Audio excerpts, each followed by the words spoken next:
All right. Welcome back. Welcome back, everyone. Let me just make sure that we are live on Facebook. I believe that we are. Yes, we are live. Welcome, welcome, everyone. Thank you for joining us on this beautiful, beautiful Tuesday evening. Last week we started our show and 20 minutes into it, we literally got kicked off. A piece of lightning and thunder Oh was my happening. God. Yeah, the internet, everything went. I mean, and I jumped off because it was like, whoo, lightning. Too much. Yeah, too much. Yeah, it's Yeah, crazy. Well, we yeah. haven't had any this afternoon. Today, yeah, Yeah. it's been quiet, actually been quiet today. So, but today we're gonna do a short and sweet updates about immigration updates. I was checking to see if Witter is going to be on for Caribbean Rhythms Radio. Mm-hmm. He may or may not jump on. Dr. Arlene may or may not jump on, but we're going to go ahead and get started before any weather begins. My name is Donna Morgan. I am the president of Caribbean American Diaspora Alliance, um, president of Women of Culture Incorporated, where we support women, children, and families affected by homelessness, incarceration, and trauma. Florida real estate broker and mindset coach at Inner Vibes Consultant. We want to welcome you to this informative show. We are actually on my Facebook page, so we may end up, because Facebook has been acting very strange. Even though Mm. we drop public, it's like it won't let you share to pages until you're done. Okay. And Nothing we can do. There is a lot of changes. So we just go mm. with the flow. Oh, So we want to welcome you tonight to, and we all know Michelle White everyone Fanger, here. right? And Yes. she's been with us throughout the years. Yeah. Throughout the years to keep us informed about immigration and all the happenings. And there's been a lot of happenings. Lord have his mercy. I'm telling you, But crazy. yeah, so let's introduce yourself, attorney Fanger, or attorney White, because I have you as as white, but either or, that's all right. We're not gonna pay attention to that. But it is Fanger Law Firm. Yes. All right. So Yeah. tell us about who you are, about your law firm, and then we'll jump right into immigration updates. Okay, all right. So about myself, my name is Michelle Fanger. I am here white because I go back between names, but the firm name is a Fanger Law Firm PLLC. I'm located in Florida. I handle mostly immigration cases and also family law cases, divorce cases, and child support cases. But my biggest area is immigration because as an immigrant in my accent Jamaican, I love to be able to assist those individuals from my home country or for wherever in the world Mhm. to get legalized status here in the United States. I've been doing this for near 15 years. I started out working with nonprofit organizations, and that's where I got my real footing into immigration. And from there, I ventured on to doing my own practice. I say I love what I do. At this time, it's a little bit stressful because everybody is on like high alert on everything that's happening. And I have to be able to not only do my job, but calm my clients and not even my clients, sometimes strangers, into what's happening in regards to immigration to let people understand that although it's a stressful time right now, there is somewhat of a rainbow somewhere on the horizon. We're going through the process and everything will work out in the end for everyone. Since January, there's been a lot. So we'll let you, because there's probably so much. We'll let you guide us on what's happening. And like we're saying, this is going to be a 30-minute forum, not the full hour, because you've got mommy duties. You just come off Yeah. work duties, boss duties, and now you've got mommy duties. Yeah.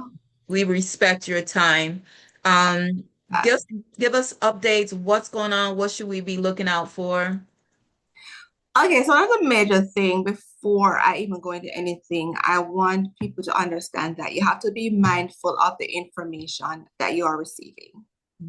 Because oftentimes some of the information is just create frenzy in our communities.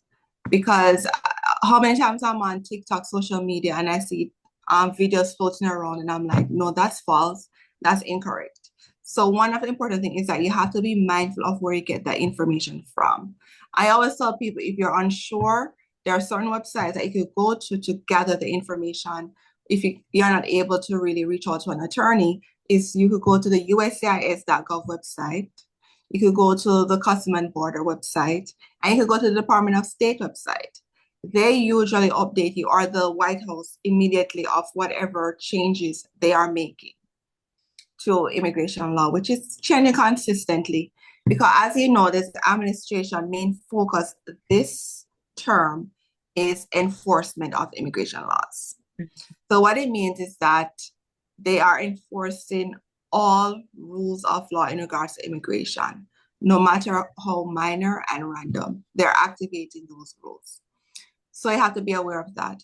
One of the major rules that people are going crazy over is overstaying. It's always overstaying your visa. It's always a violation to overstay your visa. It's just that prior administration were very lax, not really lax, they weren't pushing enforcement of overstaying your visa. So they weren't too concerned with you overstaying. The prior administration main focus was getting those immigrants or people in the United States who were hardened criminals, who are a threat to us, such as you're a member of a gang, if you are convicted of pedophilia, any serious felony, those are who are targeted. But this administration is saying, we don't care. We're going after everyone. Once you overstay, you're not here legally, we're going after you. So that is one of the major changes, but it's still where I'm saying it's just an enforcement of the actual law. So you are required to abide by the law. And I segue into the other thing that is the administration currently is saying that within the last 2 years, if you have overstayed, what we're gonna do is we're gonna fast track deportation for you. You won't have an option, according to them, to go to court to try to resolve this matter because you've been here under 2 years. If you're filed asylum, you're here under 2 years, they could fast track to try to get you deported. So that you have to be aware of. So if you're coming into the country currently and you intend to overstay, that might be an issue.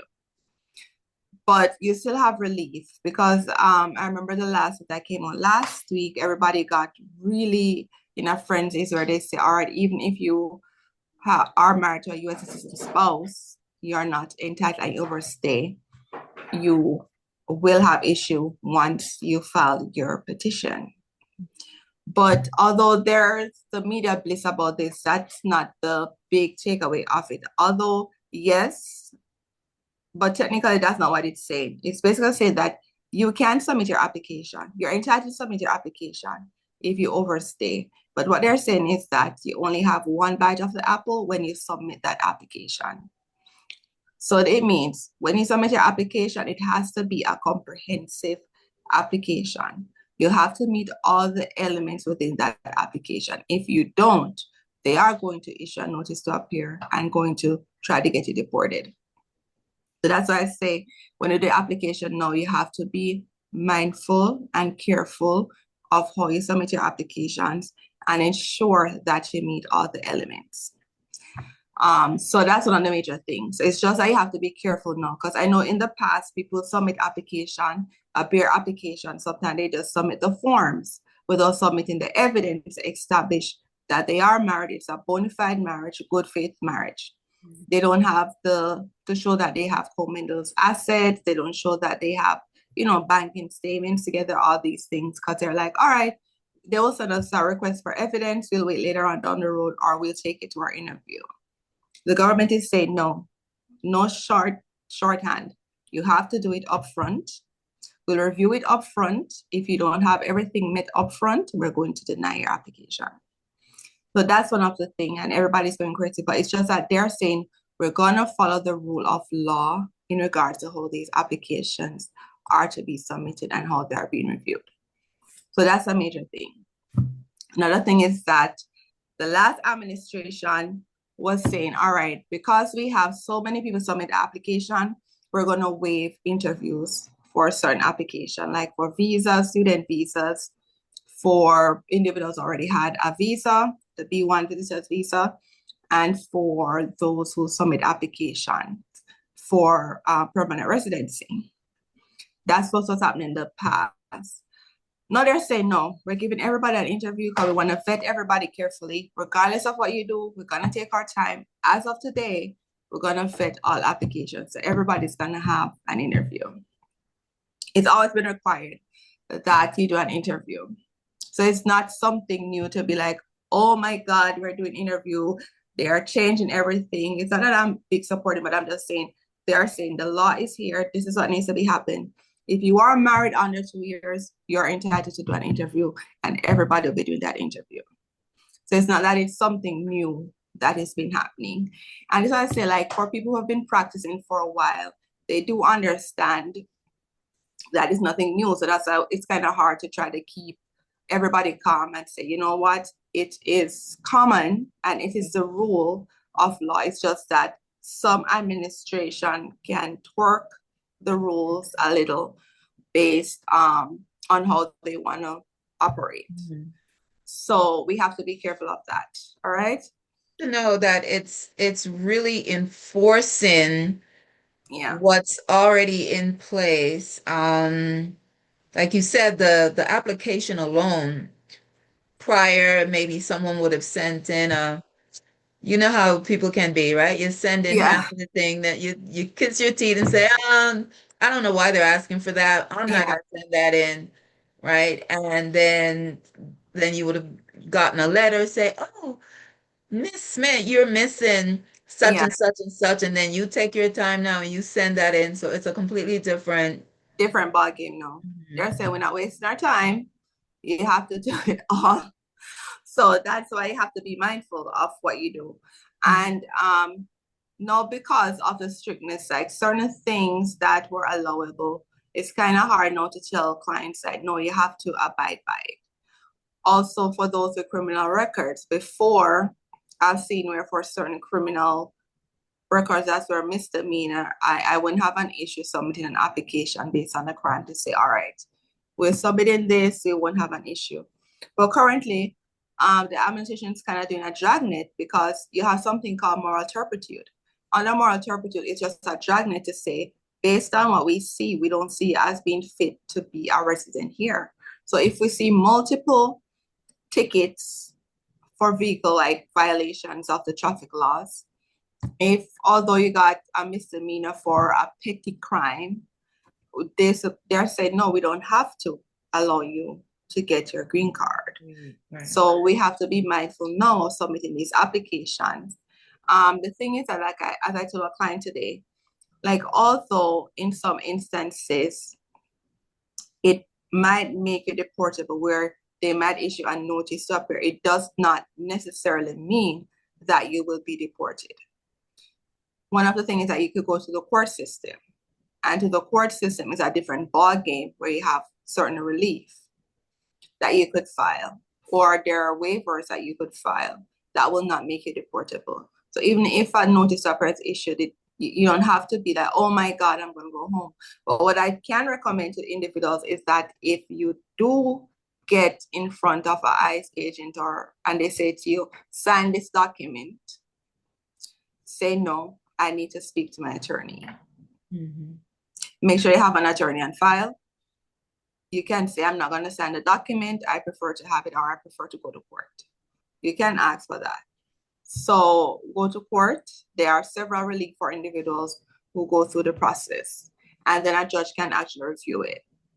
Because even though they are enforcing, like they do, how can I say it? Like even though some of the law is clear, sometimes they look at some little wiggle room of things that they could do. But that's why you see, like each time you have something being done by the administration, they're actually sued by a group of attorneys. I'm a part of it. They're called ALA, and they bring them to court. So that's why I always say, like, be calm, because as soon as they do something, you have a group of attorneys ready to file documentation of like you're violating this.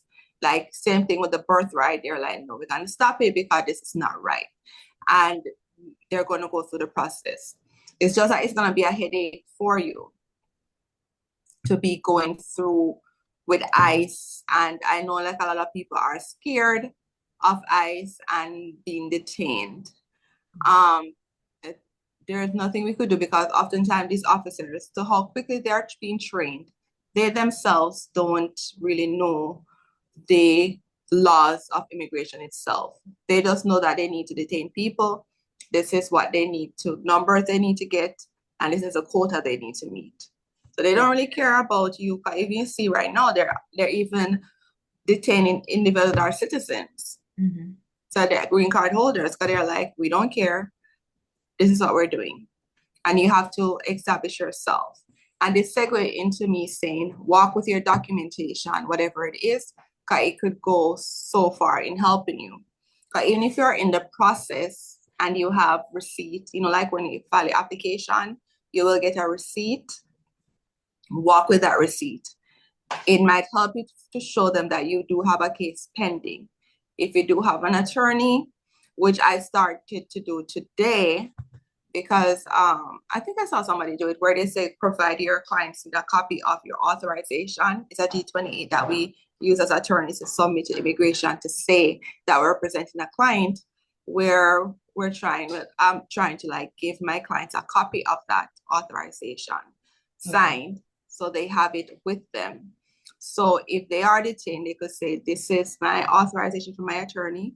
Please contact my attorney. It also helps because if you are detained, usually if you are detained and you don't have representation, they could send you all over. They can refuse. Dealing with ICE is like the worst. They could refuse to talk to you. But once they see your authorization as an attorney, they know they have to allow you to speak to your attorney. And at that point, we're able to contact you, figure out how to get you released if you're entitled to be released, bonded out. We see people, well, social media. So we got that that people are like, even though they do have green card or they're in the process, they're doing everything right, they just get picked up, right? So I guess people are getting picked up and then being sorted out to see Yeah. what's okay.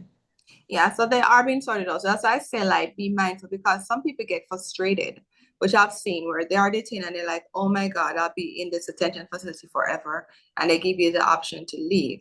And as you see, they do have a program where they're paying individuals to voluntarily leave, like $1,000.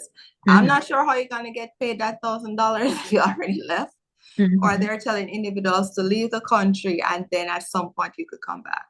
Remember, if you are in the country for 100 up to 180 days, you're barred for 3 years. Over that, 10 years. So that is something to overcome if you leave the country. So that's the law itself. So I will say, no, don't take up that option. If you are able to stay here and fight your case, go ahead and fight your case, especially if you have a relief. If you do have a green card already, they're saying right now it's just a privilege to have a green card, but you do have certain rights with that green card, regardless of what happened. It's just that I've seen in the media where people say, oh, we're trying to re-enter the country, and they stop us, they take away our green card. Or they're saying, because I've had several people ask me and they say to me, like, I'm not able to travel because they say green card holders cannot travel, citizens cannot travel. That is really not true. The only time you're not able to travel, well, there's an exception. If you do have a criminal history, that a felony or certain convictions, off the bat, regardless of you being a green card holder, you have already violated the green card by having certain crimes.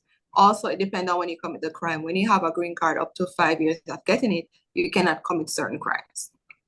So it's already in the system. So when you go through and they run your fingerprint and they see your crimes come up, yes, you will have an issue with in regards to getting in. to the country. Repeat that one again, because I think that's a big thing that people, Okay. even with petty little things. Yeah. So if they run your fingerprint and it comes up where you have certain crimes that will have made you inadmissible or deportable, they will take your green card. They will prevent you from coming in, or they will put you in deportation. They'll parole you in and say you have a court date to attend court. So it's not like if you do have a green card, there has to be an issue behind it. For those individuals who get married under the 2 years, you get a conditional green card. You're in the process of removing that green card. If you leave the country and a decision is made on your application to remove the condition, yes, you will have an issue coming back into the country. So for my clients or for anybody who's listening, I always tell people, like, if you are in that position where you have something pending, don't travel. If it's Right. an emergency, stay put. If you know you have some criminal record, whether it you say, okay, you got pardoned years ago, this administration doesn't care, because they're saying if you have a marijuana charge, remember, it's still not federally, it's not, like, you cannot, there's no law federally that allows you to do anything with marijuana right now. It's still illegal on a federal. So when you have these crimes, it will be a hindrance for you coming back in.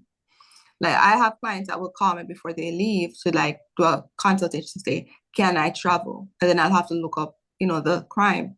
If you cannot travel, I say, do not travel. So regardless of you having your green card. So people have to be mindful of that. So it's not like they're taking your green card or saying. Also, another big thing is that a lot of individuals, they do look at your history of travel. If you have a green card and you're out of the country more than you're in the country, then you'll have a problem. It's a violation because you're supposed to maintain your green card.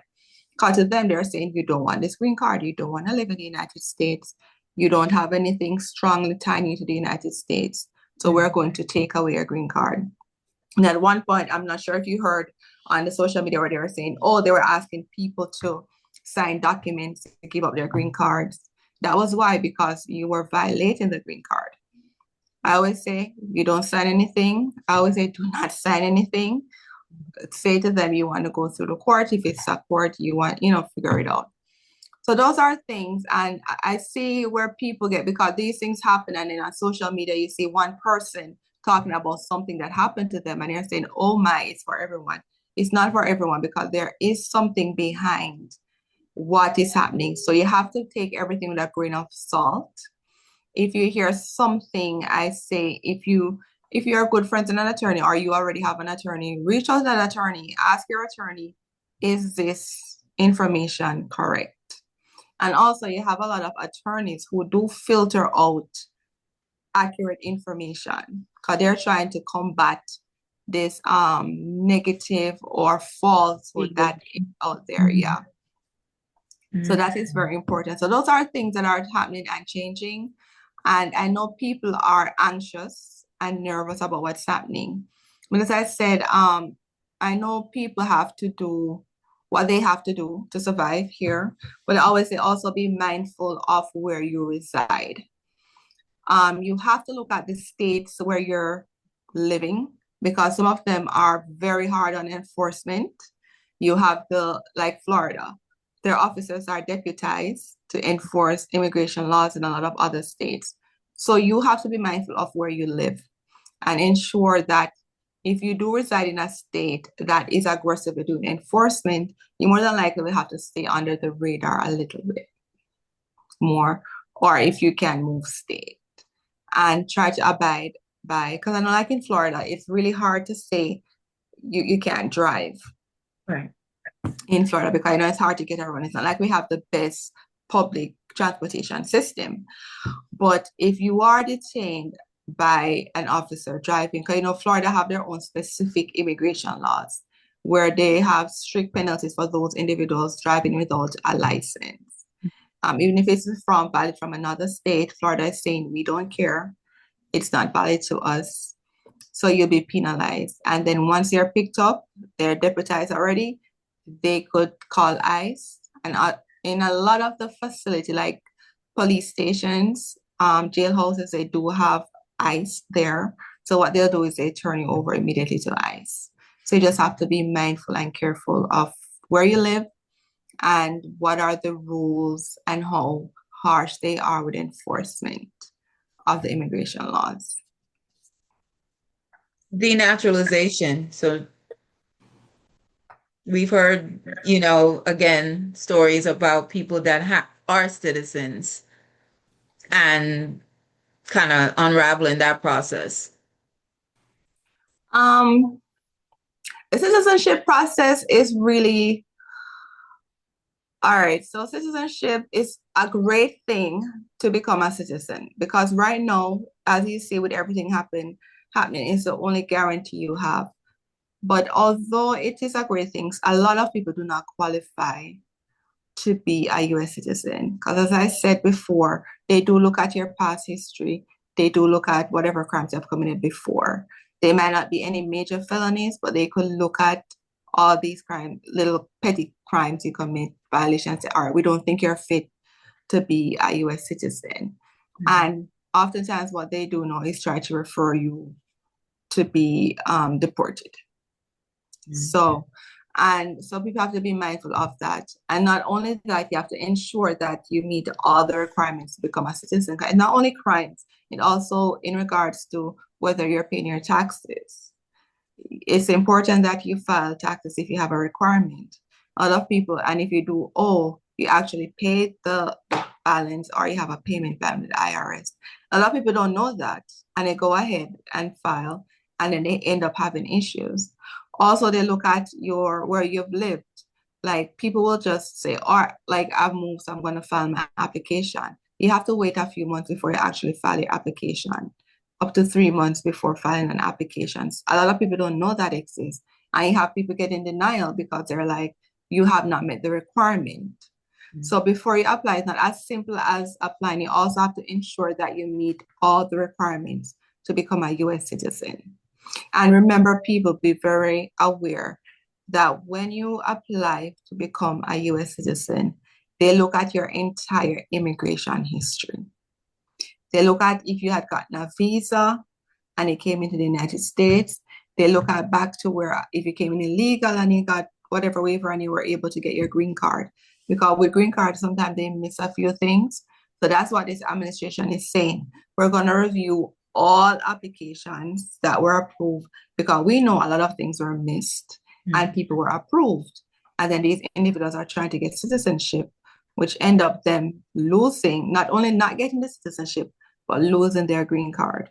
So before you try to apply to become a citizen, have a look at your prior applications. Try to remember those things that occur. And if you can wait out this administration, go ahead and wait it out. Just don't get into trouble because sometimes I've had people where they have used another name, but they've neglected to mention it.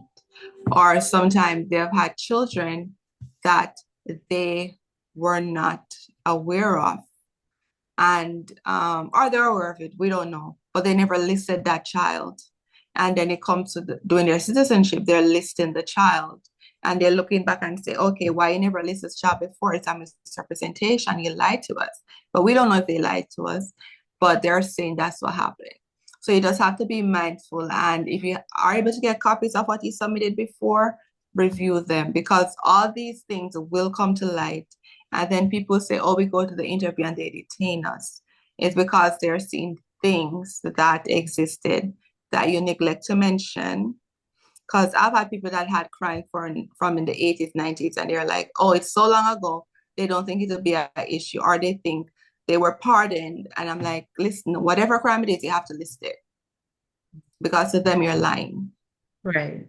So you have to be very open with it. But if you have any concern, do know with any crimes, speak to an attorney or wait out this administration. The denaturalization, are we seeing that really, or is that still a hype? No, it's always been a thing. So that's why now I'm saying like people are hyping it up. It's always been a thing because I've had clients in the past who have been through the process. So it's always a thing. And especially where you see where they believe you committed fraud. before they will remove it, and they remove it for everybody who gained that benefit from you. Because I had a client, the last client I had that I had to do it for, he got divorced and then remarried. But the thing is that he was Muslim, and I think there's a wait period between remarrying and I guess the approval of your divorce. Mhm. But the attorney here didn't advise him properly, and then he got married within that window where he couldn't have gotten married. Although he had his green card and everything was good for like 15 years, when he applied for the citizenship, he got it, but then he got a letter stating that they reviewed his file and they the issue that came up, you need to clarify it. He couldn't clarify it because it's clear on the documents that he did marry in that time. So it's like he committed bigamy Mhm. because he wasn't. So based on that, they rescinded his green card and also his citizenship, denaturalized him, and he wasn't able to have a green card. Mhm. So we had to go through I transferred this case because he had to go through deportation where he would have a relief. But this has always been happening. That's why I say when all these Everything would get stripped. yeah, Citizenship, green card. everything, he lost it all.